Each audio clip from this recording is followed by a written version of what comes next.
Wind by Iron was written by Leslie Coe and read by Stephen Tabor.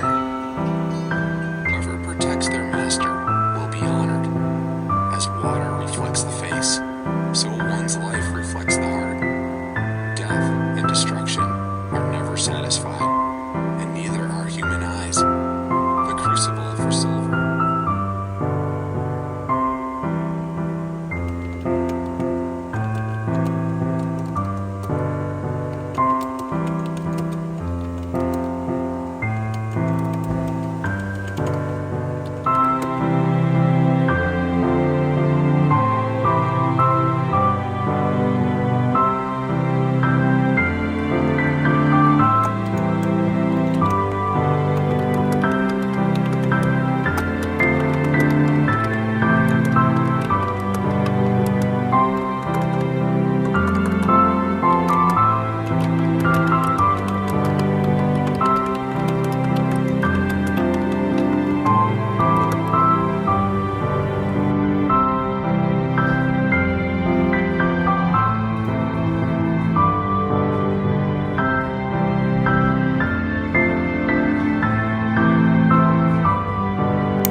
Sabi ko lang na pa-intense yung mga nangyayari dito sa The Secrets of Hotel 88. Pero hindi ako na-inform na yung pagka-intense na ganun. Kung paano natin napanood. Sobrang exciting niya, sobrang exciting. And kitang-kita naman na lahat talaga nagbuhos ng best nila, nag-effort talaga para magawa yung itong Secrets of... Shot na yun ang pinag-usapan. Drone shot yun eh. Na nasa bundok kami. Kung bakit, malalaman niyo soon. But at the same time, parang kanina nakita ko din kung bakit palaging inuulit nila direct dagdag tension. Always, sa mga eksena namin, tension. Yun palagi yung reminder nila sa amin. Yung kita-kita kung bakit. Kasi parang ang galing niya mag-translate when it comes to pag na-edit down na, pag na-shoot na namin and now seeing it for the first time din. Ako hindi ko in-expect na ganun kadaming eksena yung ilalabas. Wow. So, exciting. So wait, na-intriga ako dun sa sinabi ni Ralph na parang si Direk Henry, parang tension. Ilang beses tinitake, Justin, yung mga eksena? Well, madaming beses kasi namin sobrang intense na pero may kinukuha si Direk Henry balik palagi.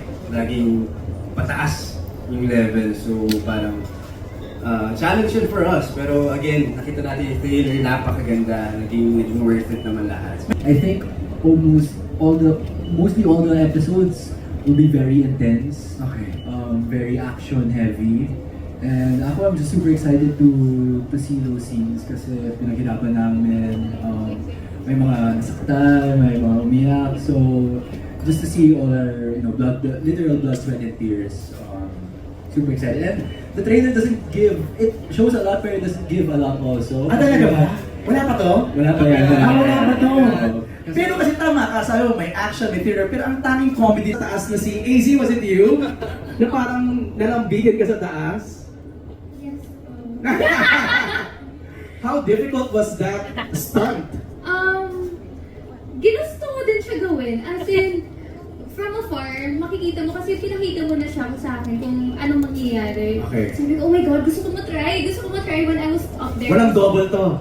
At first, Okay. meron like para ipakita sa akin kung ano yung itsura. Until na I was already up there and like, ang hirap pala. Parang ganito pala yung feeling. It still checks the bucket list ko. I Wow. made it on top. Very happy ako na gampanan ko si Justin Almazan. And of course, yung mga natutunan ko rin is you have to enjoy what you're doing and always, how do you say it? To always be uncomfortable. Parang ayoko kasi maging comfy sa isang scene kasi alam mo na kung nagagawin mo eh. So I just wanna, parang be uncomfy. Do something that you wouldn't normally do as myself. Do something that Justin would do. Yeah, that's what I learned. To always put your 100% effort into a character. Kasi ikaw yung pinili para dyan. And you have to show your best for the people. Yes, pero it wasn't as heavy for this character as si Leon. Kasi Leon is, ang dami niyang sikreto. He's a very deep character. Ang dami niyang tinatago. And I really had a challenge portraying him. But then, very thankful to the prod, very thankful to the cast because they were always there to support. And I believe na I can also bring this on to my next projects. Pero never stop learning, never give up. Just keep trying to get better and better each time. Kahit 1% lang yan better, that's good enough. Just do your best. Actually, natakot po ako nung pagbasa ko sa script ko na, hala, may ganito na eksena. Parang noong una kasi parang fun eh, di ba? Patawa-patawa. Pero siguro po, sobrang din siya, grateful din po ako na finally, I can be more, na I can do more than just, providing lightness sa sa story. Comic relief. Yes, comic relief. So siguro eto na yun yung hinihintay ng mga tao na paano kaya kung hindi, more than that na yung pinagdadaanan nila Rafi. Kaya ayun, medyo natatakot ko talaga ako.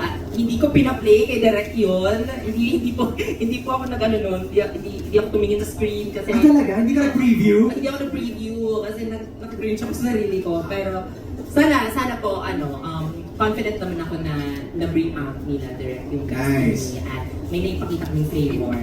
At yeah. So yung nakita namin, wala pa yun. Wala pa po. Okay. Ayun na yun. Ayun na yun. Kumbaga nilabas na. Nilabas na. Wala pa po yun. Okay. There's so much more at I can't wait na mapanood ko. Kasi palaging masungit, palaging galit sa lahat. Tapos actually recently, sa mga recent episodes, medyo nababali na ni Sari yung pagkasungit ni Martin. Medyo napapasori na siya. So having that and making sure na he turns into an actual person instead of that caricature na masungit na boss na masastuck lang dun sa image na yun sa utak ko. Especially with the help of sila Direk na to be able to find ways, iba-iba yung galit, iba-iba yung pakilig, iba-iba yung approach as Martin pa rin syempre. So having those different genres again sa show, it challenged me, yes, but at the same time I enjoyed exploring yung mga different takes on different Nagsalahan yung paligid, na malayo ka sa mga friends mo, sa family mo, sa napaka hirap na challenge, of course. Tapos, everyday, parang nagiging cycle na siya, isa-isa lang yung ginagawa mo. So, doon pumasok sa akin yung pasensya. Yung kagaya na sinasabi ni Ralph kanina, na kapag meron kami mga tinitake na mga eksena, nangihingi ng more sila direct. Ng tension, ganito pa, more pa.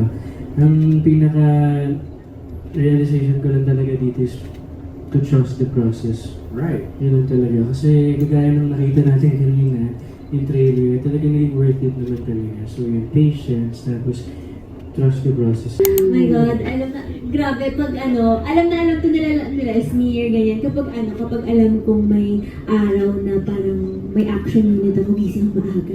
Ganyan. Gusto ko sabihin, nagpo-push up ako and nagpe-prepare ako, pero hindi talaga.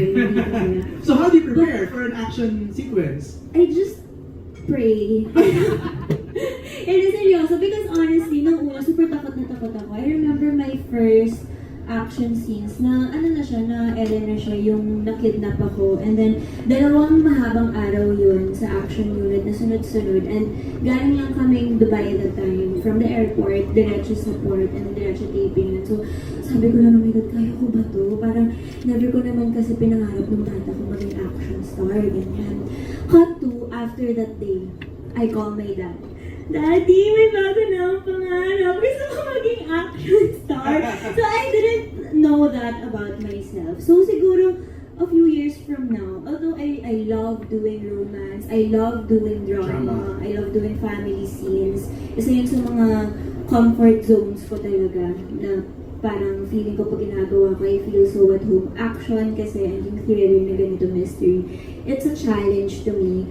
And I feel like in acting kasi, matututo ka talaga kapag ginagawa mo yung isang bagay na hindi ka marunong, when you're pushed to your breaking point, when you know na parang kapag medyo may kaba ka na, shocks, kaya ko ba ito, tapos naitatawid mo every time na may naibabaon ka pa uwi. So I really enjoy that. Right. It just reaffirms yung sinabi ni Josh kanina and ni Kira na yung hindi mo alam kung ano mangyayari, something uncomfortable, di ba? That's good.